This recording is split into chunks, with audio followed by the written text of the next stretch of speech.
그 신성한 성품에 참여하는 자라는 제목으로 하나님의 말씀을 전하도록 하겠습니다.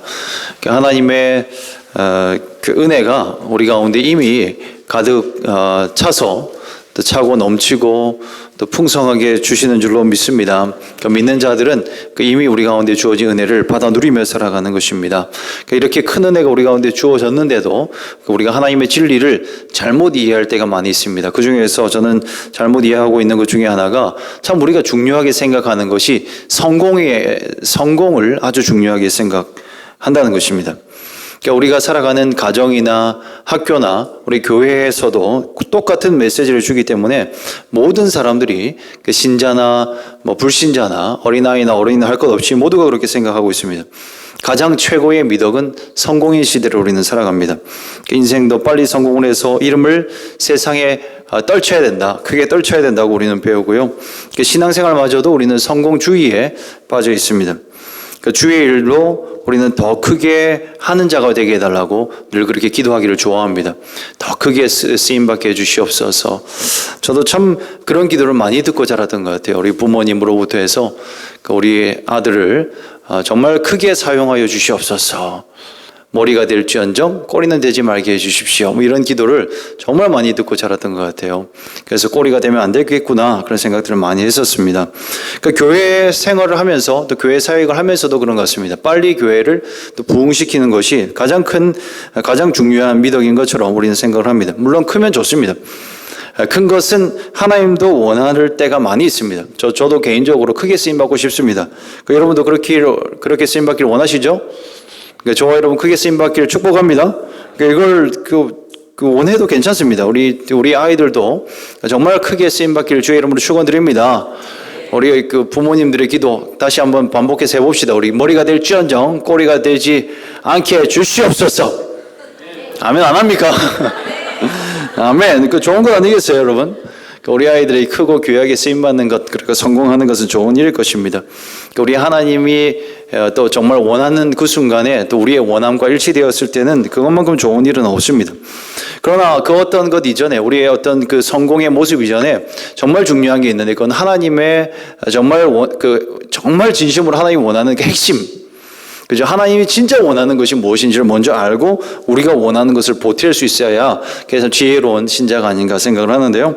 핵심이 뭐냐? 하나님이 정말 원하시는 것은 뭐냐면 사실은 성공보다는 성품이다라고 하는 것입니다. 이것을 가슴속에 새기시길 바랍니다. 우리 하나님 정말 원하시는 것, 성공도 좋아하시지만 성공보다 더 중요한 것은 성품의 문제다라고 하는 거예요.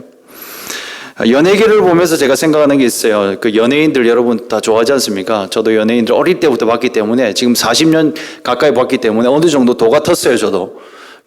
특정 부분을 우리가 계속 보다 보면 도 같지 않습니까? 우리 사람들도 우리 한국 사람들도 연예계에 관심이 많고 그래서 대부분 다 도사인 것 같아요. 그래서 연예계를 제가 들여다보면서 깨달은 게 있어요. 깨달은 게 뭐냐면 성품이 좋아야 오래 간다라고 하는 거예요. 연예인들 중에서도 오래 가는 사람들이 있습니다. 성품 좋은 사람들이 오래 가요. 성격 좋고 착한 사람들, 그런 사람들이 오래 가죠. 외모가 특출나고 아무리 재능이 뛰어난다 하여도 이 사람의 성격이 더러우면 금방 사라지죠. 얼마 되지 않아서 반짝했는데 얼마 시간이 되지 않아서 한 시즌, 두 시즌 지나고 나서 보이지 않는 사람들이 많이 있어요. 세상 모든 인생살이가 인간관계로 되어져 있기 때문에 이 성품의 훈련을 제대로 받지 못하고 살아가는 사람들은 금방 걸림돌에 걸려서 넘어지게 되어지는 것입니다. 그래서 그토록 잘 나가는 사람들도 어느 순간 보면 걸려져서 또 넘어지고 있는 것을 보는 겁니다. 지금 우리가 지금 이 시대에 그런 일들이 너무 많이 일어나고 있지 않습니까? 잘 나가는 것 같았는데 금방 쓰러지고 있습니다. 그래서 저는 이 세상에서 비극이 있는데 인격의 성숙도보다 성공이 더 빠르면 반드시 문제가 일어난다라고 하는 거예요. 그래서 인격의 성숙도에 맞게 성공도 같이 따라야 이것이 오래 가게 되어지고 그리고 정말 이 사람 오래 성공하는 걸 보고 싶다. 모든 사람들 그렇게 생각하면서 실제로 그런 사람들이 오랫동안 성공하더라라고 하는 겁니다.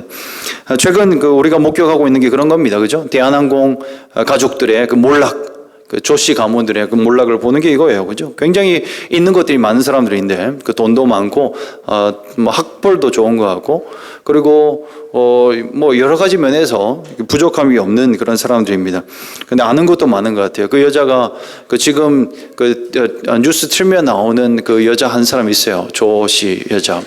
근데 그 여자 보면 그 프레젠테이션 하면 굉장히 당당하게 잘하더라고요. 그래서 잠깐 스쳐 지나가면서 보는 모습이, 이야, 정말 저 여자는 멋있구나, 그런 생각들이 들더라고요. 그리고 키도 보통 웬만한 남자들보다 더 크고 늘씬하고 그래요. 그리고 없는 것 없고, 그 가끔씩 또 집을 한번 비춰주더라고요. 왜 비춰주는지 모르겠는데, 또 그 일가들이 사는 집을 비춰주는데 굉장히 좋은 집에서도 살고 있고, 또 이 여자는 국적이 한국 국적이 아니라면서요. 그 많은 사람들이 흠모하는 미국 국적의 사람이고, 그 돈, 뭐 학벌, 또 가정, 뭐 가족들, 없는 게 없는 사람입니다. 정말 앞날이 창창하게 보였던 순간인데, 한순간 무너지지 않습니까? 갑질하다가. 그러니까 인격이 되어지지 않는데 성공이 더 앞서가니까 금세 몰락해져 가는 것입니다. 사람들에게 불편함을 주어서 결국 이게 발목을 잡게 되는 거예요. 인생을 무너지게 만들죠. 그래서 우리는 성품의 훈련이 먼저 필요한 줄로 믿습니다. 세상 사람들도 이건 알고 있어요. 성품의 훈련을 해야 된다. 성품 훈련에 대해서 중요하게 생각을 하죠.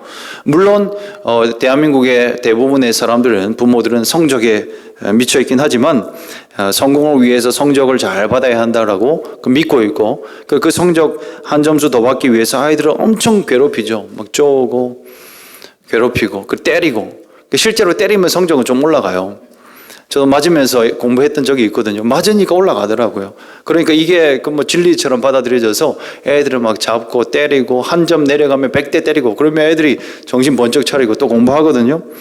그렇게 이렇게 힘들게 하는 것이 우리 사회예요. 그런데 저는 여러분이 당장의 성적이 좀 부족한다 하여도 아이들이, 우리가 집중해야 될 것은 성품이다라고 하는 것을 기억하시길 바라요. 성품 준비가 되어져야 됩니다. 성품 준비가 되어지면요, 아이들이 정신 차리고 나중에 공부하기 시작합니다. 스스로 정신을 차리고 공부를 시작하면 정말 귀하게 또 크게 쓰임받을 수 있는 자들이 됩니다. 그런데 아무리 공부를 잘하고 빨리 성공을 한다 한들 이 아이의 성품이 준비가 되어지지 못하면 결국 쓰러지게 되어진다라고 하는 겁니다. 제가 이 사실을 외국 생활하면서 더 철저히 느꼈었습니다. 정말 하이 클래스의 사람들이 있습니다. 제가 살았던 그 호주에서 정치 경제계를 리더십을 잡고 있는 그런 사람들이 있습니다. 그런 사람들이 아이들을 학교로 어디를 보내는가를 제가 봤어요. 따로 있더라고요. 그 아이들을 보내는 학교가. 흔히 중산층 이하의 가정들은요, 아이들을 성적 잘 받는 학교로 보냅니다. 가면 수능 점수가 올라가는 그런 학교를 선호하고, 그 경쟁률이 굉장히 높습니다. 그런데 진짜 하이 클래스에 있는 사람들은요, 어떤 학교로 보내냐면 성품 훈련을 잘 시키는 그런 학교로 보냅니다. 우리 동네에도, 우리 동네 좀 올라가면 큰 학교가 있었는데 그 이름이 킹스 스쿨이었어요. 학교 이름이 킹스 스쿨. 근데 진짜 왕들 같아, 애들이. 거기 다니는 애들은 다 왕족같이 집에 들어갈 때 차를 타고 들어갔는데도 뭐 차부터 달라요. 이게 분명히 셔틀버스인데 셔틀버스가 엄청 커요. 마크가, 이따만한 마크가, 삼각 마크가 붙여져 있고, 이야, 저기 다니는 애들은 누굴까? 그러면서 봤는데, 근데 그 셔틀버스 뒤에 뭐라고 적혀 있냐면, 우리는 성품 훈련을 시킵니다. 그렇게 적혀져 있어요. 그래서 성품 훈련을 시키는 곳을 보내요. 거기서 성품 훈련을 받죠. 인간다움이 뭔지, 정말 인간답게 사는 것이 무엇인지를 배웁니다. 매너가 무엇인지, 그리고 강한 자로서 약한 자를 돕는 것이 정말 가치 있는 인생이다라고 하는 것을 배우고요. 그리고 그런 학교의 특징이 있어요. 스포츠를 강조해요. 스포츠맨십을 통해서 승부를 배우죠. 이기기 위해서 열심히 하는 것도 중요하고, 또 졌을 때 정정당당하게 그 승복을 인정을 하고, 그리고 또다시 열심히 살아가는 것을 배웁니다. 이런 아이들이 어떻게 되냐면 결국은 리더의 자리로 가더라고요. 성적이 조금 모자라는 것 같았었는데, 그런데 나중에 시간이 지나면 결국은 정치, 경제, 리더십들 자리에 이런 사람들이 올라가더라 하는 거죠.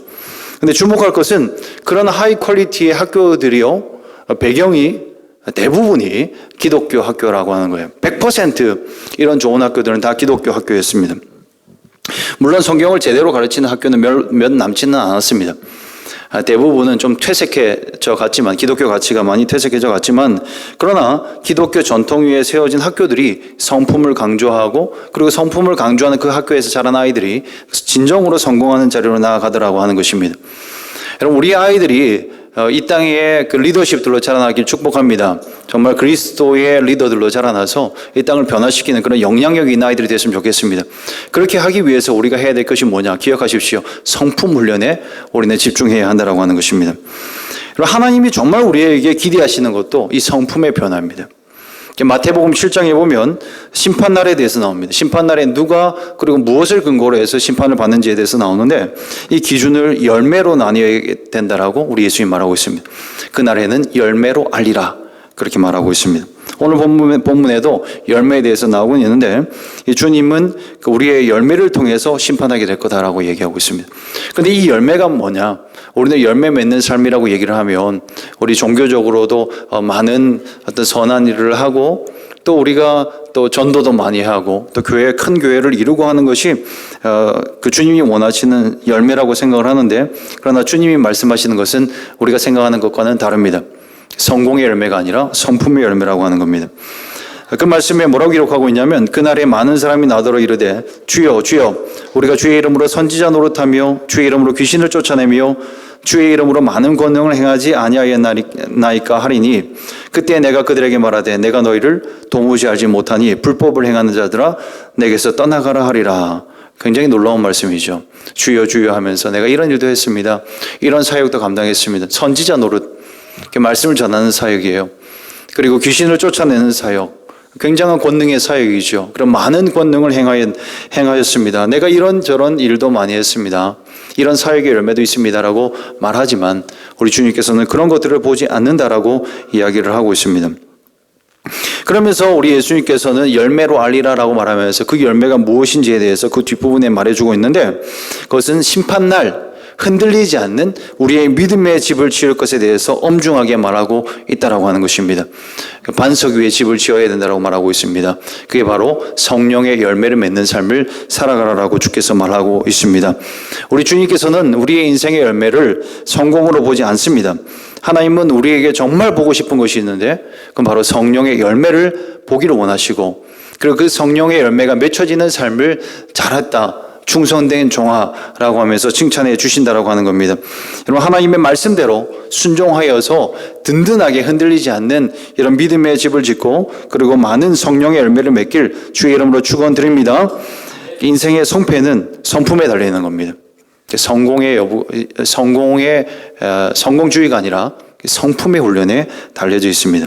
우리는 젊은 시절에는 속도를 중요하게 생각합니다. 그러면서 빨리 내가 성공해야 되겠다, 달려나가야 되겠다 생각하죠. 그러면서 능력을 중요하게 생각을 합니다. 그러나 능력보다 더 중요한 것은 우리의 인격, 우리의 성품이다라고 하는 건데요. 오늘 본문 4절에도 그런 말씀이 있습니다. 우리 함께 4절 말씀 한 번 더 읽도록 하겠습니다. 시작. 이로써 그 보배롭고 지극히 큰 약속을 우리에게 주사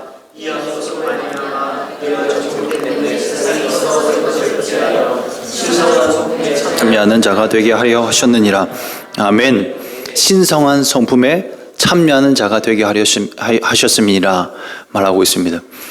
우리가 읽은 버전에는 신성한 성품이라고 말하는데, 이전 버전인 개역 개정 성경에는 신의 성품에 참여하는 자라고 나오고 있습니다. 그래서 여기서 말하는 신성한 성품이라고 하는 것은 뭐냐면, 하나님을 닮는 그런 성품을 말하고 있는 것입니다. 신의 성품에 참여하는 자가 되어져야 된다는 것이죠. 베드로가 왜 성품을 강조하고 있냐면요, 베드로 이 전후서는 종말론적인 책입니다. 성도의 목표는 뭐냐면 하나님 나라를 이루는 게 목표예요. 결국은 이 종말에 하나님 나라에 온전히 우리가 들어가는 것이 성도의 목표라고 말하고 있는데, 근데 우리가 그 나라에 들어가기 위하여 준비해야 될 것이 있는데, 그게 바로 성품이다, 하나님의 성품이다라고 하는 것을 말하고 있습니다. 하나님의 성품을 준비하는 저와 여러분 되길 주의 이름으로 축원드립니다. 이 성품이 무엇인지 오늘 7가지 나오죠. 믿음 외에 그 믿음을 가진 자로서 우리가 가져야 할 성품이 7가지 나옵니다. 우리 5절부터 7절까지도 한번 읽어보도록 하겠습니다. 시작. 그러므로 너희가 더욱 힘써 너희 믿음의 덕을, 덕의 지식을, 지식의 절제를, 절제의 인내를, 인내의 경건을, 경건의 형제 우애를, 형제 우애의 사랑을 더하라 라고 말합니다. 7가지가 나오죠. 덕, 지식, 절제, 인내, 경건, 형제 우애, 사랑이라고 하는 7단계를 소개하고 있습니다. 그리스도인들이 걸어가야 할 길에 대해서 우리 가운데 보여주고 있는 겁니다. 이것은 하루아침에 되는 일이 아닙니다. 멀리 하나님 나라를 바라보면서 우리가 한 걸음 한 걸음 또 하나님이 나에게 요청하시는 것들에 대해서 또 응답하며 주님께서 말씀하시는 그것에 순종하여서 그 단계에 맞는 열매를 맺혀줘야 된다는 것을 말해주고 있습니다. 오랜 시간, 많은 그 시간과 또 대가를 지불하고서야 얻을 수 있는 게 성품의 변화입니다. 성품의 변화는 한순간에 변화하지 않습니다. 물론 우리가 예수를 믿으면 우리의 본질은 바뀌어집니다.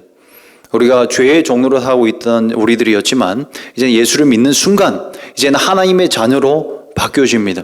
신분의 변화를 경험하는 겁니다. 그런데 뒤에서 뭐라고 하는데 모르겠어요. 내 신분의 변화는 바뀌어지는데 우리의 성품은 훈련해야 된다고 하는 겁니다. 훈련을 받아야 바뀌어질 수 있습니다. 세월이 갈수록 바뀌어져야 된다는 것이죠. 이 성품의 변화는요, 눈에 당장이 드러나지는 않습니다. 그러나 시간이 지나면 지날수록 조금씩 또 강한 영향력으로 드러나는 것이 성품의 변화입니다. 그리고 굉장한 능력으로 나타납니다. 성품으로 쌓지 않은 집은요, 금세 무너집니다. 그러나 성품을 가지고 우리가 하나님의 뜻에 맞게 살아가고 또 하나님의 성품을 우리의 삶에 드러내며 살아갈 때 이것은 무너지지 않는 집으로 점차 지어지게 되어진다고 하는 겁니다. 그래서 우리는 힘써 이 하나님의 성품에 참여하는 자가 되어야 될 줄로 믿습니다. 이 일은 베드로가 말하는 것처럼 힘써 뛰어들어야 할 일입니다.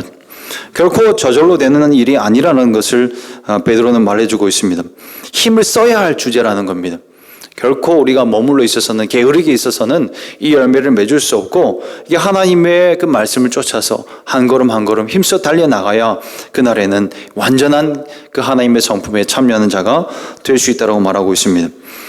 이것을 요약해서 말씀드리면 이런 겁니다. 믿음 위에 덕이 있어야 된다는 것을 말하고 있습니다. 우리가 믿음을 받았잖아요. 그 믿음으로 구원을 받았으면 이제는 교회를 섬기는 자, 그리고 다른 사람을 세우는 자, 여기서 말하는 덕은 다른 사람을 세운다라고 하는 뜻이 있습니다. 그래서 교회를 세워나가고 그리고 다른 사람들을 세우는 그런 자리로 나아가야 된다는 것을 말하고 있습니다. 섬김의 자세입니다. 그리고 이 봉사의 사역을 감당할 뿐만 아니라 우리는 지식을 덧붙여 살아가야 된다는 거예요. 그 믿음의 덕을 더하고 그리고 덕에 지식을 더해야 됩니다. 덕은 있는데 지식이 없으면 다른 사람의 폐가 될 수도 있습니다. 여기서 말하고 있는 지식은 그노시스라고 하는 건데 이 그노시스는 하나님을 아는 것 그리고 다른 사람을 아는 것이 담겨져 있어요. 하나님의 뜻을 알고 그리고 다른 사람의 필요를 알아야 이게 선한 일을 할 때, 섬김의 사역을 할 때에도 이게 핀트가 맞지 않는 일을 하지 않을 수 있는 겁니다. 정확하게 다른 사람을 돕는 그 일. 그리고 하나님의 뜻을 세우는 그 적소의 그 일들을 감당할 수 있는 자가 되어진다라고 하는 겁니다. 그리고 뿐만 아니라 절제가 있어야 됩니다. 여러분 섬김은 있는데 절제가 없다고 한번 생각해 보십시오. 끔찍한 결과를 초래할 수 있습니다. 그 섬기는 사람들은 그 욕구가 많습니다. 에너지가 많죠. 이 일도 해야 될 것 같고 저 일도 해야 될 것 같은 그런 마음이 있습니다. 주님께 받은 은혜가 너무나 크기 때문에 그리고 은사도 많기 때문에 그리고 할 일들이 많이 보이죠. 근데 여기저기서 다 뛰어들어서 행하려고 하면 교회가 그 사람에게 쏠려지고 그리고 그 사람 없으면 교회가 이루어지지도 않고 그리고 많은 사람들의 마음에 불편함을 줄 수 있는 그런 일이 있을 수 있습니다. 그래서 섬기는 자들에게 필요한 게 절제입니다. 그 지식에 더하여 절제도 있어야 되는 겁니다. 많은 지식은 있는데 만약에 절제가 없다고 생각해 보십시오. 얼마나 많은 정죄가 있겠습니까? 정말 아는 게 많아요, 여러분. 그리고 보이는 것도 많아요. 그렇다면 말하는 것도 많아지겠죠. 그러면 상처도 많이 줄 거고요. 그래서 반드시 많이 섬기는 자, 또 많은 지식이 있는 자들은 절제가 따라와야 한다고 하는 겁니다. 그것뿐만 아니죠. 인내가 있어야 되고 인내의 경건이 있어야 되고 경건이 다가 아니라 형제 우애도 있어야 되고 그리고 그 마지막 결론은 뭐냐면 사랑이에요. 사랑이 다 뒤엎여져야 이 모든 것들이 진정한 열매로 드러나게 되어진다라고 하는 것입니다. 이것이 성품 훈련입니다. 이 성품 훈련은 이 참 긴 훈련이죠, 여러분. 평생을 들여서 우리가 맺어야 할 그 성품의 훈련인데, 이 성품의 훈련에 장소가 있습니다. 훈련 필드가 있는데, 이 장소는 어디냐면 관계 속에서 훈련받습니다. 관계 속에서요. 이 7단계의 훈련 과정 속에서 이 전반부는요, 하나님과의 우리의 개인적인 관계를 통해서 얻을 수 있는 그런 성품입니다. 그 무엇보다 그리스도로 아는 지식이 있어야 우리는 하나님을 알 수 있습니다. 오늘 2절 말씀에 보면 그 말씀이 기록되어져 있죠. 우리 주 예수 그리스도를 알므로 은혜와 평강이 너희에게 더욱 많을지어다 라고 선포하고 있습니다. 우리가 누군가를 닮아가려고 그러면 누군가와 함께하는 시간이 많이 필요합니다. 가족은 서로 닮아가죠. 가족은 보면 닮은 구석들이 많이 있습니다. 유전적으로 자녀가 부모를 닮는 것은 너무나 당연한 일입니다. 그런데 어떤 경우에는 자기를 낳아준 부모를 할지라도 닮지 않는 경우들이 있습니다. 그것은 평생 만나지 않고 살아가는 경우예요. 평생 만나지 않고 살아가면요, 그러다가 나중에 노년이 되어서 나이 장년이 되고 그리고 부모의 나이는 노년이 되어서 만나게 되어지면 이 닮은 구석을 찾기 힘든 경우들도 있습니다. 예전 제가 어릴 때 그런 TV를 본 적이 있습니다. 이산가족 상봉하는 장면을 본 적이 있습니다. 아주 오래간만에 만났죠. 오랫동안 떨어져 있었던 그 남북한의 가족들이 만났는데, 이 남북한의 가족을 처음 만나면 바로 확인하는 경우도 있는데 그러지 못한 경우들도 있는 것을 봤습니다. 그러면서 확인 절차를 거치죠. 어디에서 살았는지, 어떤 특징이 있는지, 또 몸에 어떤 흔적들이 있는지 이런 것들을 물어보면서 과연 나의 아들이 맞구나, 과연 나의 부모가 맞구나 라고 확인하고 그리고 반가워하는 것을 보았던 적이 있습니다. 오랫동안 보지 않으면 닮았던 그 모습도 점점점 변해져 갑니다. 우리가 주님으로 인해서 변화받았지만, 그러나 우리가 주님과 함께하는 시간을 전혀 가지지 않고 주님이 원치 않는 그 세상만을 바라보고 세상에서 시간을 다 허비하고 살아간다면 우리의 삶의 모습은 하나님을 드러내지 못하는 삶을 살아갈 수 있게 되는 겁니다. 그런데 우리 부부들은 다르지 않습니까? 10년, 20년 같이 산 부부들은 보면 대부분 다 비슷비슷하게 생겼어요. 정말 신기하죠. 처음에는 닮지 않았다가도 만나서 살다 오랜 시간을 보내고 지내다 보면 닮아가는 거죠. 시간을 오래 보내니까 닮아가는 것입니다. 여러분, 신성한 그리스도의 성품에 우리가 동참하기 위해서 반드시 그리스도께로 나아가는 저와 여러분 되어지길 주의 이름으로 축원드립니다. 우리 하나님을 보기 위해서 그리스도께 나아가야 되는 것입니다. 늘 그분과 시간을 보내고 말씀 가운데 그리스도가 어떻게 드러나고 있는지를 보고, 또 하나님이 말씀하시는 그 길로 따라갈 때 정말 그리스도가 걸어간 그 길로 걸어가면서 예수님이 이 길을 걸어가셨구나, 그리고 내 곁에 계신 그 예수님이 어떠한 마음으로 이 길을 걸어가셨는지를 깨달으면서 그 신의 성품에 우리는 동참할 수 있는 자가 되는 것입니다. 그 뒷부분이 있습니다. 그 후반부는 바로 인간관계 안에서 우리는 훈련받는 부분이 있습니다. 만약 혼자서 신앙생활을 하고 또 혼자서 살아간다면 우리가는 인내의 훈련을 받을 수 없을 것입니다. 혼자서 사는 사람이 무슨 인내의 훈련이 필요하겠습니까? 받을 필요도 없습니다. 여러분, 혹시라도 외동 아들, 딸로 자랐거나 지금도 외동 자식을 둔 사람이 있으면 시험에 들지 않으시길 바랍니다. 여러분, 외동들은 티가 납니다. 그렇죠? 좀 그렇지 않습니까? 우리가 애들이 셋이 있어서 그런지 모르겠는데 애 하나 있는 집들을 보면 조금 달라요.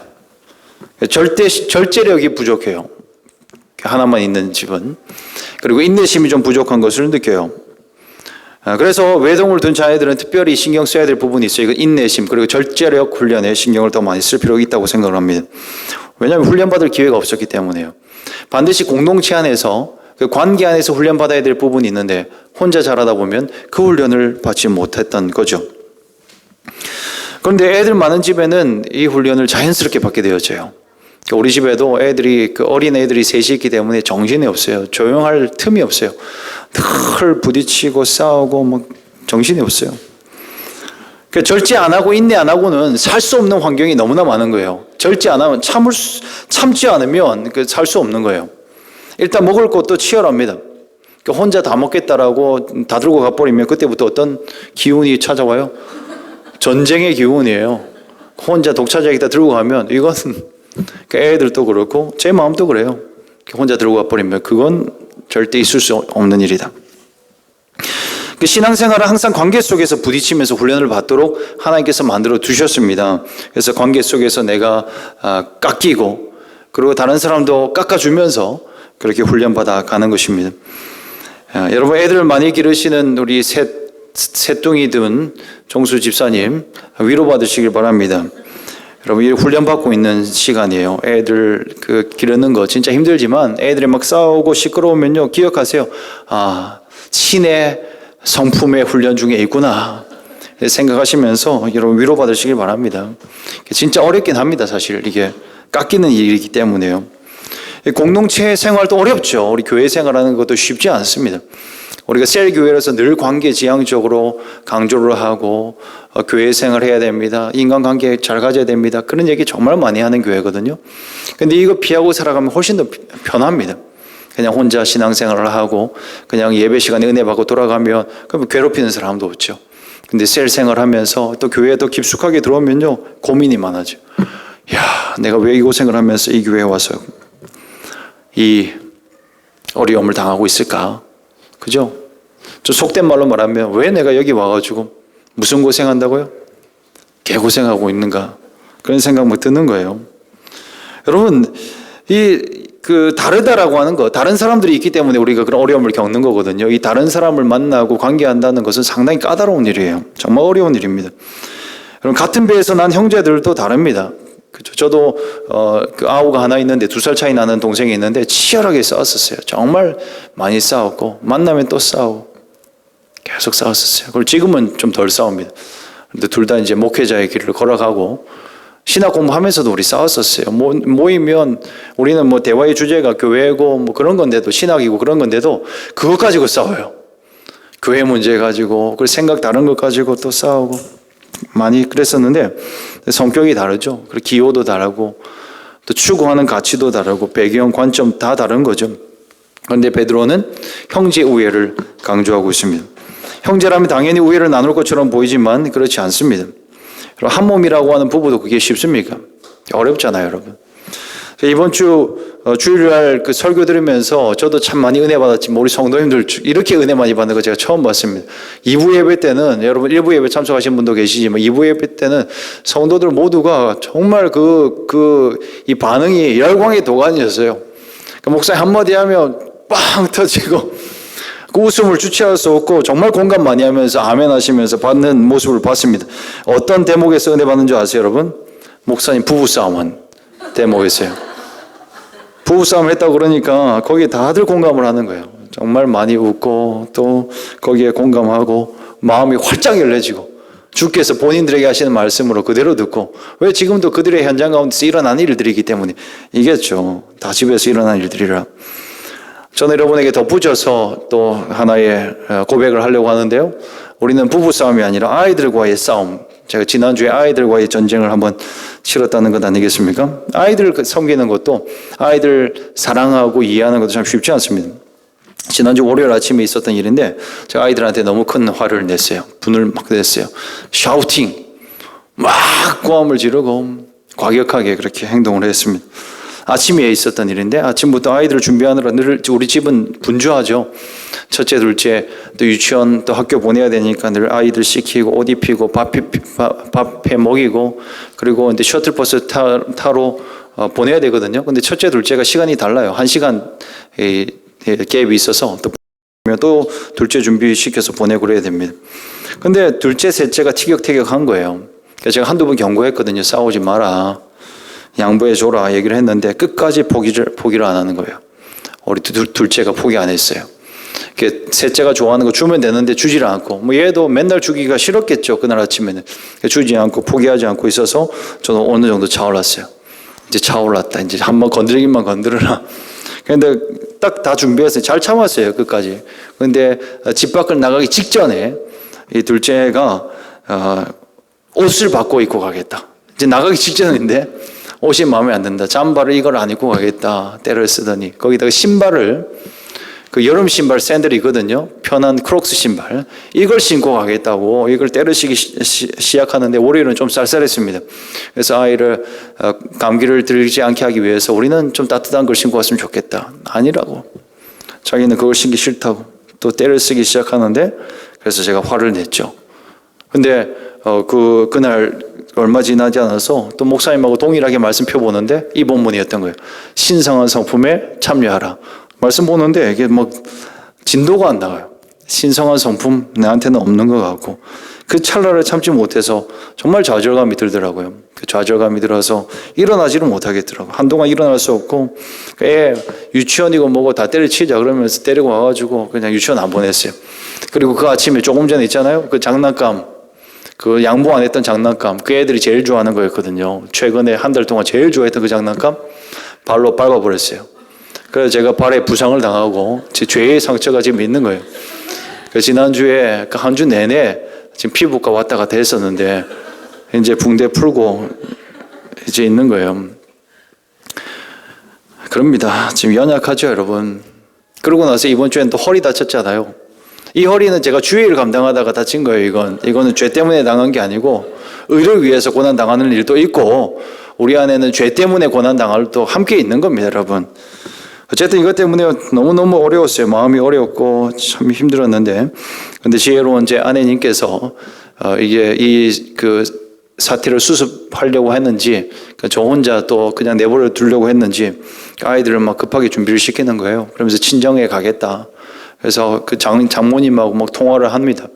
급하게 통화를 하면서 나는 집에 지금 가야 되겠다. 그럼 통화를 하고 아이들도 준비시키고 짐을 싸들고 가려고 하는데 그런데 저는 침대에 누워서 덮어 쓰고 있고 그 소리를 들으면서 얼마나 마음이 힘들었는지 모르고 난감하더라고요. 도대체 무슨 말을 해야 될까? 어디 가냐? 어디 가냐 물으니까 친정 간다. 뭐하러 가냐? 가야 될 것 같다.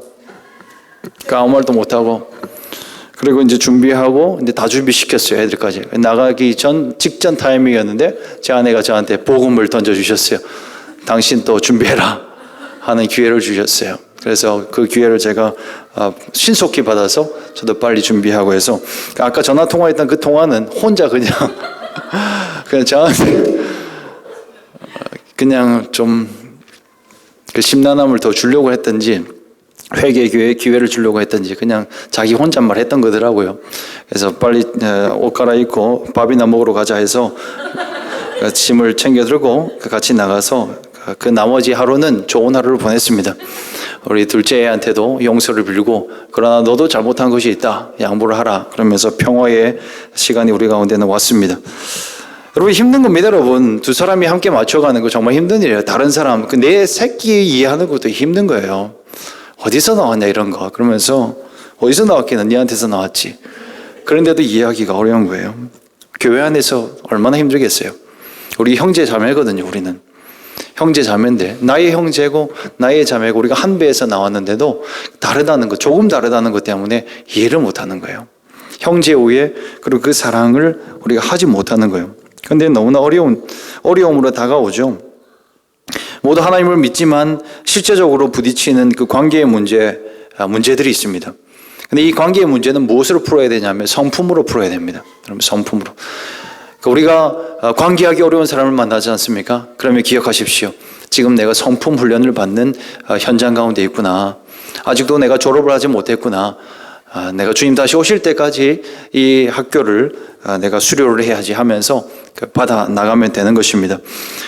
한번 주님께 주여 외치고 기도하는 것은 쉽습니다. 어떻게 보면 그냥 기도하는 것은 쉬운데 이런 성품의 문제는 기도로 풀어야 될 게 아니라 관계로 풀어나가야 되는 것입니다. 우리 가운데 하나님이 주시는 그 마음을 가지고 또 하나님의 뜻을 가지고 나아가서 서로 이해하고 그리고 내 안에 지금 용납해 줘야 되는 순간이라고 기억하면서 우리가 그 사람들을 품어줄 때 우리에게 허락되어진 이 훈련을 잘 받아나가는 그런 태도가 되는 줄로 믿습니다. 여러분 우리 그리스도인들의 목표는 이것입니다. 여러분 모든 그리스도인들의 목표는요 바로 그리스도를 닮아가는 것입니다. 그래서 세월이 지나면 지날수록 우리 가운데 드러나야 될 것은 그리스도의 성품이 되어져야 되는 것이죠. 그 하나님의 그 뜻입니다. 신의 성품에 참여하는 것. 이걸 가지고 우리가 하나님 나라에 들어가게 되는 것입니다. 만약에 우리가 신앙생활을 하고 있는데 신앙생활을 아무리 많이 해도 성질은 변하지 않고 늘 이전이나 지금이나 그 모양으로 있다면 문제가 있는 것입니다. 신자다움은 뭐냐면 그리스도의 성품을 가지는 자가 되어줘야 된다라고 하는 것입니다. 그리스도의 성품에 참여하는 자기 위해서 우리는 어떻게 해야 되겠느냐? 오늘 말씀 기억하시면서 우리 늘 주님 앞에 가까이 나아가고 또 우리 신자들과의 관계 가운데서 이게 훈련의 시간인 줄로 믿고 포기하지 말고 이것을 나의 훈련의 현장인 줄로 믿고 끌어와야 되는 거예요. 피하면 안 돼요. 도망가면 안 됩니다. 그냥 직면하여서 복음의 능력으로 뚫고 나가고 또 승리해 나가야 될 줄로 믿습니다. 교회들마다 성도들마다 풀리지 않는 문제가 이것이죠. 그죠? 우리 사회와 교회가 경제적으로나 또 규모적으로는 많이 커져 있는 것 같지만 성품은 많이 성숙되어지지 않고 있는 것 같습니다. 관계가 뒤틀려 있는 경우들이 너무나 많이 있습니다. 세상 사람들하고 비교해서 별로 낫지 않습니다. 오히려 더 복잡합니다. 성도들이 복잡한 경우들이 많아요.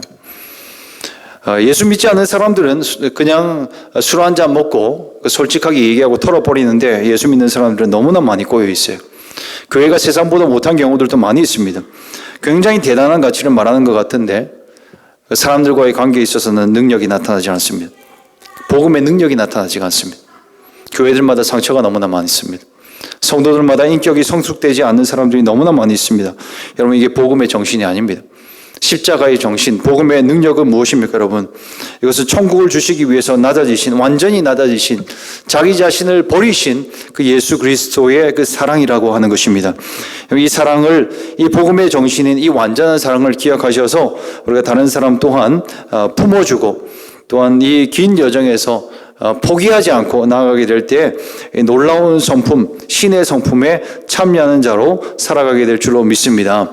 그렇게 살아가길 바라고요. 살아갈 때 마지막으로 덧붙이고 싶은 말은 포기하지 말아라라고 하는 것입니다. 포기하고 싶은 때가 너무나 많습니다.